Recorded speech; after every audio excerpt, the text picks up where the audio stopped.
Hello, my name's Nikki, and this is... Mark.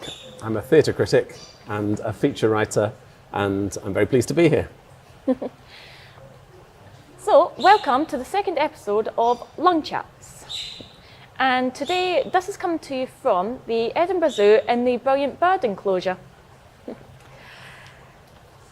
So, Mark, I suppose one of the best questions to start off with is to actually ask, how did your journey actually begin? As a writer, I suppose there are different ways to tell your own story. My story, I sometimes tell it from, maybe from a very young age. I was always interested in writing.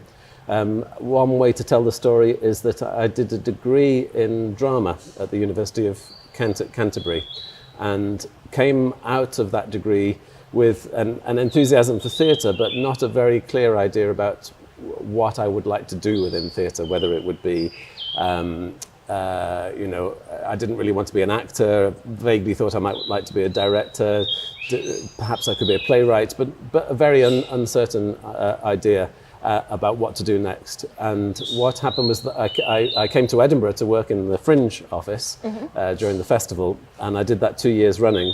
And the second year, I got on with people. I liked the job. I liked Edinburgh, and I just thought, well, why am I thinking about living anywhere else? I'll just stay here. So I stayed in Edinburgh, and this was about 1987, and happened to get a job just really as a dog's body at the List magazine, which at the time was a fortnightly arts and entertainments guide.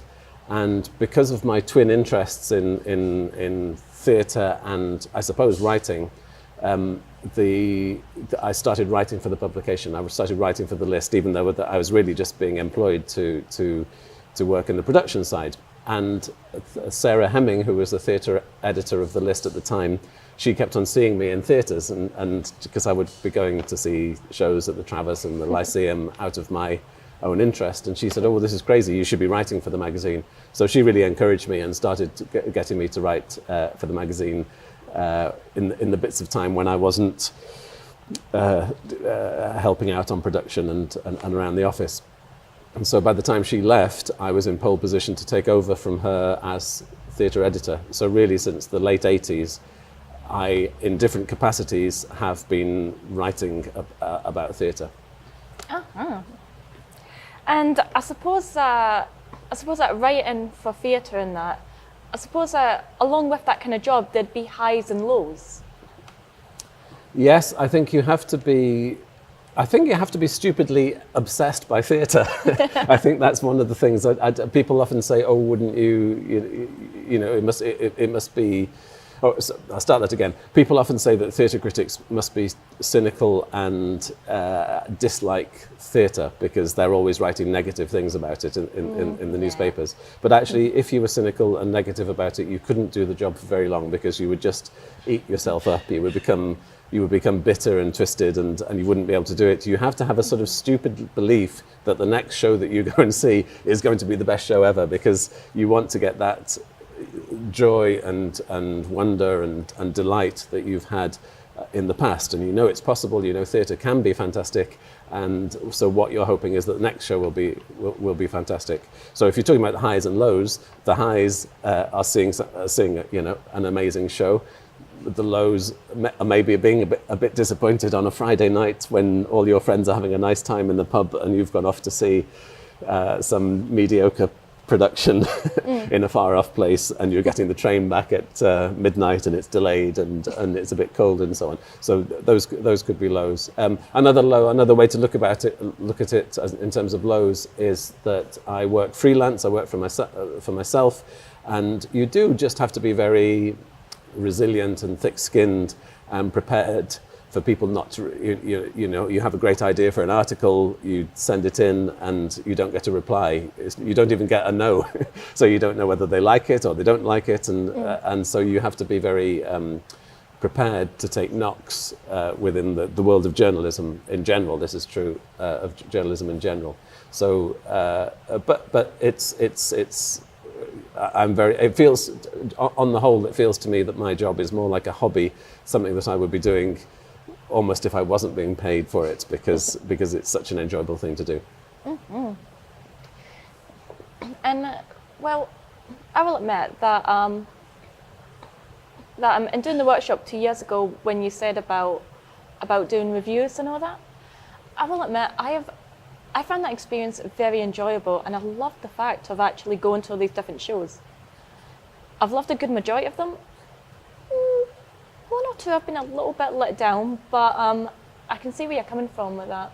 Well, it's also the workshop you're referring to was based on a book that I wrote called How to Write About Theatre, and that's a book about theatre criticism and how to go about the practical business of writing reviews. And one of the things that's quite interesting, I think, is that if you get out of the mindset of thinking, yes, I liked it, no, I didn't like it, thumbs up, thumbs down, which is always also part of writing reviews, but if you also look at it on the level of what a show might have meant to you, what it might mean in the bigger scheme of things, what it might mean politically or sociologically or so on, then even a show that technically you haven't enjoyed, you can still get a lot of enjoyment from it because it makes you think about lots of other things. So, a show might be artistically disappointing, but still politically interesting, if you like. So for that reason, the job always stays interesting because the life is interesting, and there's always a new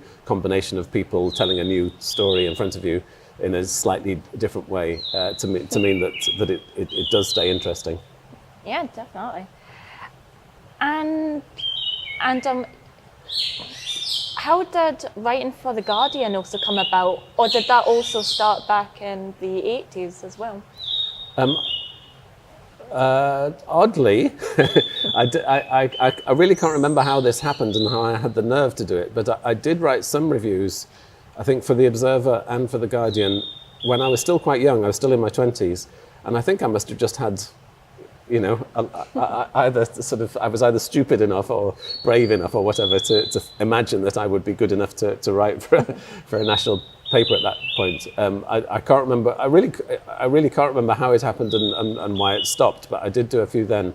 But really, it's my most recent stint with The Guardian, which now is quite a long time, started in about 2003. So that's getting on for it's more than 15 years now that I've been writing pretty much every week for The Guardian. Sometimes more, sometimes less, according to how it goes. And often with journalism, it's a question of being in the right place at the right time. And if they need you and you have the right set of skills, then you can find yourself being taken in. Mm-hmm. But you can also find yourself that you could be a brilliant writer, have fantastic knowledge, all the rest of it. But if there's already a fantastic writer with fantastic knowledge already writing for the paper, then they don't need you. So there's a lot of luck involved in the game as well. Mm-hmm. Just like with acting as well. Well, exactly. It's perfectly the same as with acting, but possibly slightly easier than acting, because in acting you could go for an audition and they could say, "Yeah, we really like you, but you're too tall, or you're too short, or we want someone with blue eyes." I can be as tall as I like and still get a job in journalism. And I suppose as well, another thing that I'm quite interested in finding out about is what kind of challenges you've actually had to overcome. I mean, as an example, I know that when I was back in high school, I had an idea about actually writing. But the thing was, I was actually told that it wasn't an actual career. There was like no way of actually getting like a paid job or making a living for it. Have you had to go through similar kind of challenges with people saying that it's not something you can really do, or you can do it, but I don't see how you're going to get that far? Have you had Yeah, it's an interesting question.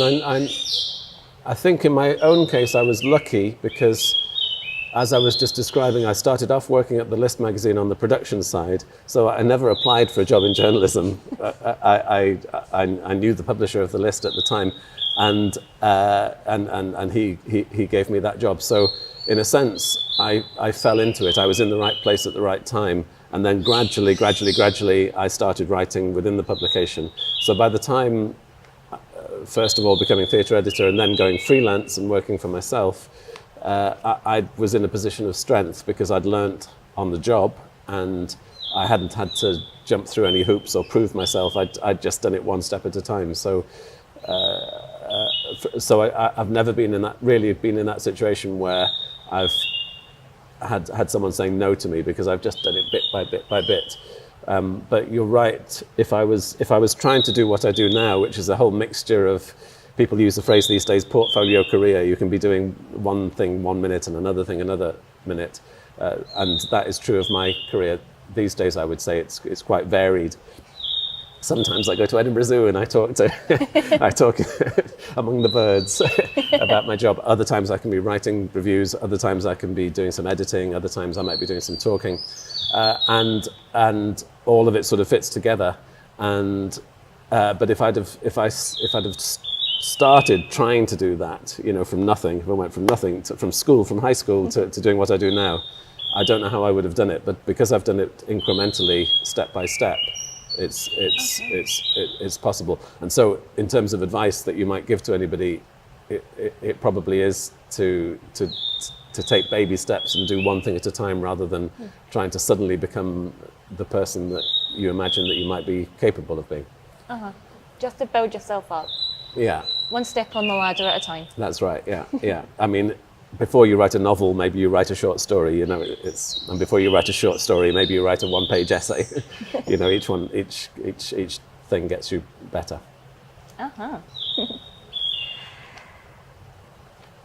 And I suppose, like, going on from that, another thing I would like to know as well, how has the job changed since when you started? Have you found there's been many changes within, like, the job? And I mean, well, pretty much nowadays everything's literally done on computers, literally nowadays. But have you found that your work specifically has changed throughout? Yes, it's changed hugely, and I'm surprised, really, within a very small number of years, how radically it has changed. Actually, I've got two connections with the List magazine. I've just told you how I started off on the List, working on the production side, and that was very much in a pre-digital time, or there were some computers. There was really just one big computer, one main computer in the office, and then they were called Amstrads, these small word processors.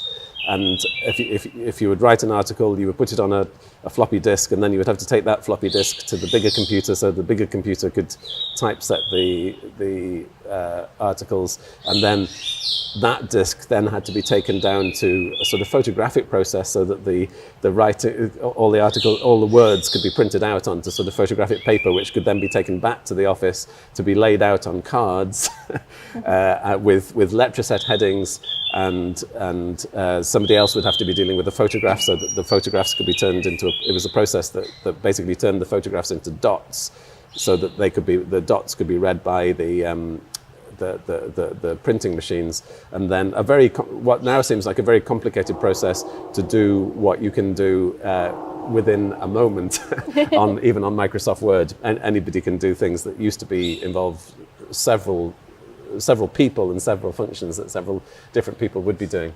But even more recently than that, I spent 3 years as the editor of the List magazine, from 2000 to 2003.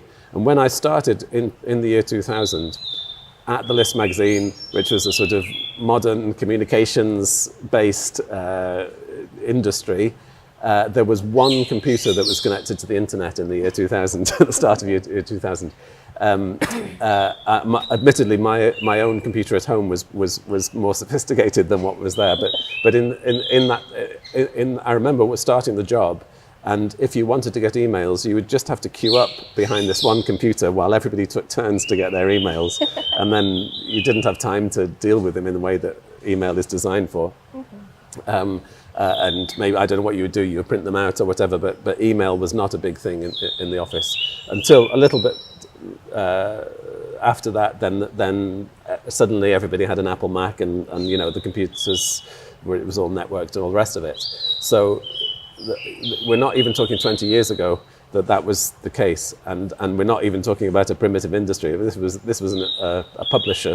A publisher only had one email connection, and it was possible and normal for that to be the case. So just very simple things like how you do things and what's a capacity.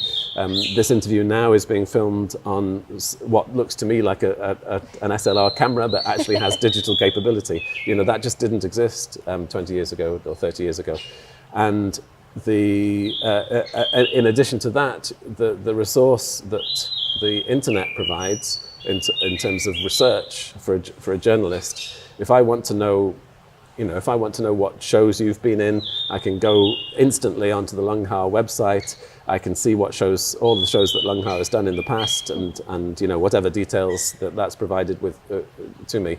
Previously, before the internet was around, you would either just have to remember, or you would have a pile of theatre programs or some sort of index, or you'd have to go to the library and you'd do your research there.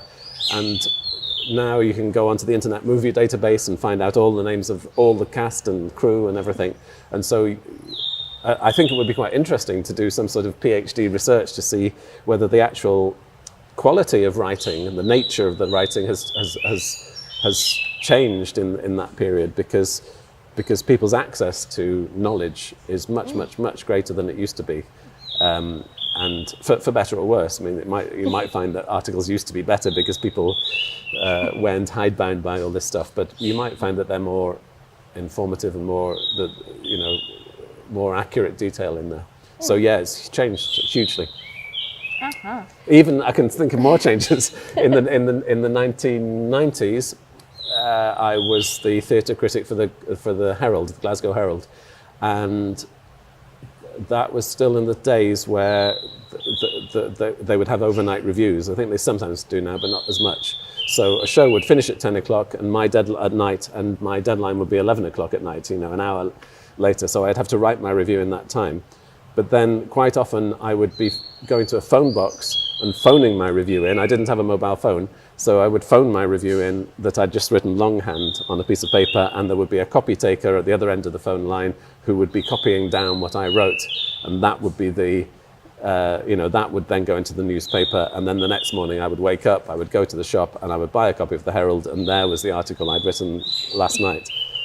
Now, of course, all of that is now done. You might operate as fast as then, but you wouldn't talk to anybody else. It would all just be done on computers. Mm-hmm. I mean, that's definitely the way that I've done it after being at the festival. That I think the longest that I've actually took to write 2 reviews was about maybe a day and a half, 2 days at most. But yeah, pretty much when at the end of a show, apart from making notes, it will be like, right, type, and everything like that, and just getting it emailed off. So yeah. Although oddly, one of the strange things that I don't understand is that you would have thought that computers would have made the newspaper industry faster, and to make deadlines go later. But actually, deadlines have come earlier. And earlier in the day. So now it seems to be less possible than it used to be to get something in the newspaper late at night. So it's still in the shop the next morning. I don't know why that should be. But things like online, you can see reviews very, very quickly. I can write a review, file a review in the morning, and it can be on the Guardian website by lunchtime, early afternoon sometimes. I suppose with all the shows that you've reviewed as well, I mean, I was having a little look on the internet yesterday, and you've reviewed classics like Charles Dickens and Shakespeare and a lot of contemporary as well. How has it been actually reviewing a Lungha show? Well, I think it's a fascinating question, because you as a reviewer, you don't necessarily go and see the shows that you would automatically think, oh, that sounds like the sort of show I would like. You have to go and see everything. So that can be musicals, it can be the Shakespeares and the Dickens, and it can be the Lunghas, and it can be community theatre, and it can be children's theatre, some of which is aimed at people like you, but probably most of it is aimed at other people. You know, it's in different towns, for different age groups and different types of people. So part of the job is part of the fun of discovering stuff that is often great, but isn't you wouldn't otherwise have seen. So it's a lovely opportunity to be able to see stuff that you wouldn't otherwise have been able to see, and I think there's an advantage living in Scotland, in that if you're going to be able to write, if you're going to have a career writing about theatre in Scotland, then you couldn't just say, oh, I only see Shakespeare, or I only see Lungha, or I only see, and you have to see everything, because there's a lot going on, but it's not enough to sustain a career if you were then selective within that. Whereas it might be possible just about in a big city like London to be able to say, well, I'll just go to shows at the National Theatre, and I'll just go to Stratford to the RSC, and I'll just see shows in the West End, and I'll ignore all that pub theatre, and I'll ignore all that smaller scale stuff elsewhere. You might just about be able to do that, but you couldn't do that in Scotland, or you couldn't make a living if you did. And so, to answer your question specifically about Lungha, then Lungha is a fantastic and interesting part of that whole big picture of here's a company that's doing interesting things and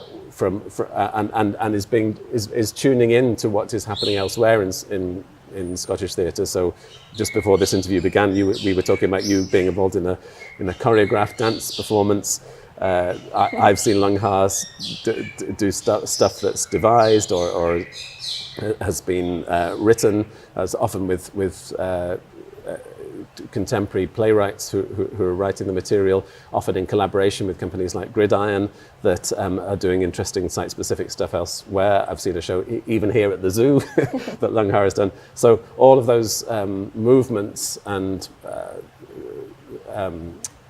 things that are going on within Scottish theatre are reflected within the work of Lungha, and vice versa. The work of Lungha is then reflected elsewhere in Scottish theatre. And again, we were just talking about The Reason I Jump, which is the show that you were in, which wasn't a Lungha show, but did involve people with experience of autism and being performed in a site-specific environment in a garden in Glasgow for quite a broad audience. So yes, it's both. I don't think Lungha could have happened anywhere else, and I don't think anywhere else could have happened without Lungha, if you see what I mean.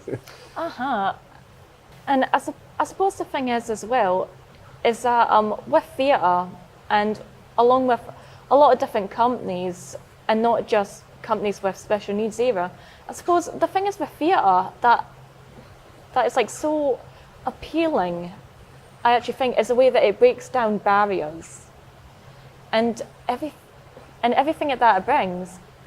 And I'm pretty sure, does that come across to you when you're watching a show? And I think does that yes, in all sorts of different ways. So that you mentioned Charles Dickens. I did see a production of Oliver Twist before Christmas. You go to a production of Oliver Twist, or you read the book Oliver Twist as well.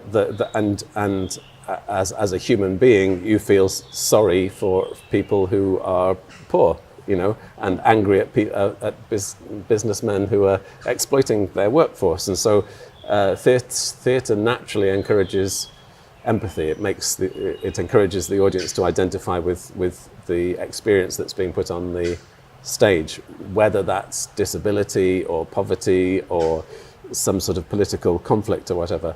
And so yes, it puts you, as a human being, it puts you in either imaginative situations that are being represented on stage, or sometimes in the case of this kind of theatre where real people are telling their real stories about their experiences, then you're confronted very, very directly with that humanity. And so I think you're right. It does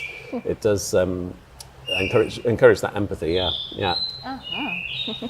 And with your job as well, I would imagine that you've also travelled quite a bit about, that you've kind of went up and down the country a bit, have you? Yeah, and recently I've been doing that even more because I've been, for The Guardian, I've been going into the north of England more than I have done in the past, which again, it can be quite tiring doing a lot of travelling, but it's also fascinating. You know, just recently I'm used to going to most places that have train stations in Scotland. So, you know, my patch normally would be, I live in Edinburgh, Glasgow, there's a lot of theatre going on there, Stirling, Dundee, Perth, Pitlochry, Aberdeen, and other places. But then recently I've been going to places I've never been to before at all, you know, Oldham and Hull.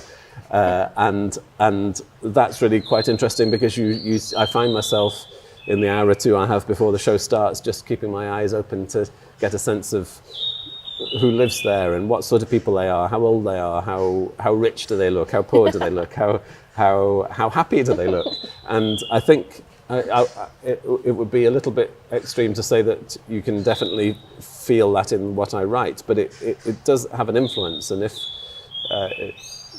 I think when you're writing about theatre, you're writing about more than just what happens on the stage. You're writing about what happens around the stage, and that can go right the way to the big news events of the day, to the small things that happen within the room and that particular audience that are affecting you. So, yeah, travel is one of the educative, I suppose, educational things about doing my job.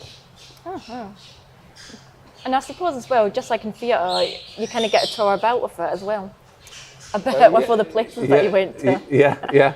And often, I mean, the other thing, that the more glamorous thing is I would say normally once a year, twice a year, when the Edinburgh International Festival comes up, it's quite common for me to get the opportunity to go to a different country altogether to see one of the shows that's coming to the Edinburgh Festival. So I've been to all sorts of places in the world to see shows, and so that's a very great privilege. Yeah. Mm-hmm. And it's a really exciting one as well to do, especially from an international place as well. I think especially so. Places that, especially like with places that you would have thought, oh, I would have loved to have went there, but I don't really see that happening. Wait, really? This is really a plane ticket to here? Really? Oh my God. And then, in addition to that, normally if you're a tourist and you go to Paris, say, you'll go to the Eiffel Tower and the Champs-Élysées, you'll do all the things that you do in Paris. Been there, done it. But if you get invited to see a play in a different town, you might not go to any of the obvious places, but you'll go to some quite interesting back street theatre or wherever they happen to be performing, in some warehouse somewhere. So you see a different side of the city than you would normally see as a regular tourist. And in addition to that, you're generally meeting people. Maybe you'll meet the actors, or you meet the director, or people to do with the show, and they give you an insight into the world of that they're operating in. So that's really interesting as well. Uh-huh. And well, I suppose another thing that I would really like to know is also, what has the future got in store for you at the present moment? That's a crystal ball question, isn't it? The thing is, particularly being freelance, is that however long that I've been doing this job, I still really don't know what I'm doing next week. It's still very much hand to mouth, responding to the moment, seeing what comes along. One way or another, things do come along, or have come along so far, but it's quite difficult to say with certainty, oh yes, I'll be doing this in really, in a month's time, never mind a year's time or 5 years' time. So I do find that question quite difficult in the particularity of it. But in the generality of it, I hope I have the opportunity to continue going with the flow, if you like, and taking the opportunities that come up. I suppose my year is structured around certain key events. So the Edinburgh Festival is an obvious one. Every August, it comes. Every August, it's massive. every August there's a lot to write about. In fact, not just in August, but in the run-up to August as well. And there's other things come along at other times in the year that direct you. So I enjoy doing what I'm doing, and so I hope I continue doing it. But it's the unpredictability of it that I also like, which means I can't answer your question directly because I hope something unpredictable keeps on happening to me. Is the answer. And have you got any more books coming out? I occasionally have ideas for books. There's in the world of theatre, not at the moment, but you never know, that might happen. There's a music book that I'm working on at the moment that is for a very specialist audience of fans of the pop group XTC, and that's what I'm working on, and I'm publishing that myself. So that's a new enterprise for me as well. Cool. And well, I suppose to also round off, I suppose, what advice and guidance would you give to people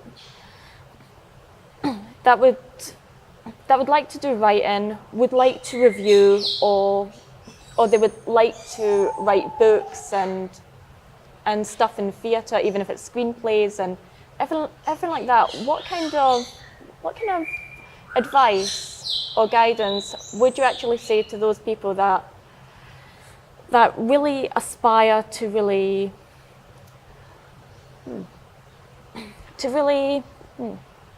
make a difference, to really bring the news, to bring something new and fresh to the public? Well, I think the writing actually, like acting, is a very, very competitive business. Lots of people, it's an enjoyable thing to do. Lots of people want to do it. Lots of people are good at doing it, and so it's a competitive world to get into. And it's very enjoyable if you do get into it. And the thing about, again, like acting, is that it's something that you do for passion. It's not like a job that you're just doing because you're being paid for it. You're doing it because you want to do it. And if you want to do it, then you're going to do it without being asked to do it. You're not going to wait for permission. You just want to do it, and so you will do it. So my first bit of advice would be, don't wait to be asked. Just write. Just write. Write on a blog. Write in your diary. Write on a piece of paper. Just write. And because there are people who are doing that, and in terms of competition, those are the people who will get there first if they're getting out there. Also, I mean, and then on a practical reason, for practical reasons, if you are keeping a blog, for example, if you're putting stuff on a blog all the time, if you then, and in the world of journalism, if you then go to an editor and say, I'd really like to write for your publication, and that editor will say to you, well, why should I employ you? And you could say, oh, but I've been doing all this stuff on my blog. And they can look at your blog, they can see what you're interested in, you can see how well you can write, and they've got a very clear idea of what it is that you're selling them. It's not an abstract idea, it's this is what I do, this is what I can do. And that would also be true if you were writing fiction. If you wanted to get published, you could say, well, these are the stories that I've written, these are the examples. And either they'll like them or they'll dislike them, but at least it's something real that they can deal with. Buried in your question there was about theatre, writing about theatre in particular. Mm-hmm. You can be a brilliant writer and say, oh, I really like the idea about writing about theatre. If you're not actually going to theatre, if you don't know anything about theatre, then why should an editor employ you? Because you don't know about it. So if you want to be a theatre critic, go and see a lot of theatre. See more theatre than you feel you want to go and see. Make sure that you know everything about theatre. If you want to be a music critic, make sure you've heard all the new bands. Make sure you've been to see them in concert. If you want to be a film critic, go and see all the movies. Why? Because there are other people who know lots and lots and lots about cinema. Make sure you do as well. And then maybe within that you could find a strand that you really like and would make you different to all of the other writers. So, for example, maybe you really like horror films, or maybe you really like musicals, or maybe you really like some indie strand of experimental film. If you become an expert in that, then you can sell your expertise to people. And in terms of It was a very interesting question you asked about how you can be new and how you can, and it's difficult to try to be new, but I suppose if you can follow your instincts and go in the direction you want to go, we're in a fantastic era at the moment because of the internet and all the stuff we were talking about before. You now have the opportunity to write exactly what you want to write in the way that you want to write it on the internet, but both in terms of the content but also in terms of form. These days on the internet you can put in pictures, you can put links to other places, you can, if you wanted to write a theatre review that just concentrated on the costumes, you could just write a review that was just about the costumes. There isn't an editor or a publisher or anybody to stop you doing that. So that's a tremendous opportunity to discover what you're good at and also impress people by saying, you know, if you wear a theatre critic just who specialised in design, I don't know if anybody else exists doing that, but that would be a speciality that people could be interested in, and they could start reading you and so on. So in terms of creating something new, there are great opportunities. I think that because it's, you know, if you've got an access to a computer, it's free to do that, to do your writing in public and get an audience. So. Is that sort of 3 bits of advice? Just keep on writing, know your subject, and be bold and adventurous enough to write in the way that you want to write. Uh-huh. And I suppose to just also get involved is also very important as well for people. I think so, and being involved means that you get a sort of social network and people know that you're interested in, and people can help you in that direction as well. So yeah, I think that's true. Uh-huh. And the amazing people that you meet in all these different forms are just incredible. Yeah, and you can learn from them, I think, as well. And they can learn from you, but they can, works both ways. Definitely. Well, Mark, I would like to thank you for coming and doing this with us today. You're very welcome. Thank you. It's been fun to do it in such interesting surroundings. Yep.